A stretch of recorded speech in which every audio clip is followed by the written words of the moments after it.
araw po mga kapatid. Ako nga po pala ang nakakasama sa pag-aaral ng salita ng Diyos at matatagpuan po ang ating tatalakayin ngayon sa Roma chapter 13 verse 1. Ang sabi po dito, ang bawat tao ay pasakop sa pamumuno ng pamahalaan sapagkat walang pamahalaang hindi mula sa Diyos at ang mga pamahalaang umiiral ay itinakda ng Diyos.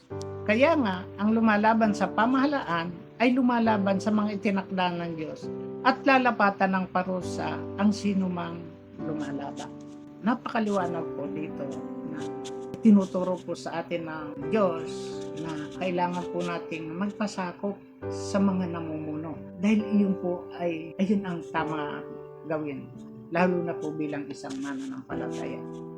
Kahit saan po tayo magpuntang lugar, kung saan po tayo tumira, dapat pagsikapan po natin ito na sumunod po tayo sa mga namumuno upang hindi po tayo maparusahan.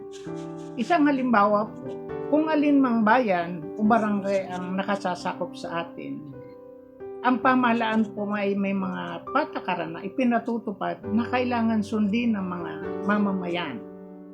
Halimbawa po sa highway, bawal tumawid or bawal magtapon ng basura. At pag hindi po natin ito sinunod at mahuli po tayo, maaaring tayo po ay pagmultahin o di kaya ay makulong po tayo. Gawin po natin ang tama upang hindi po tayo maparusahan. Tayo po bilang isang mananampalataya, pagsikapan po natin na magpasakop sa kalooban ng Panginoong Hesus upang pong maging halimbawa tayo sa sanlibutan na sila man po ay matutong magpasakop sa Panginoong Hesus. Mahikayat po natin sila na sumunod sa kalooban ng Diyos upang hindi po sila maparusahan.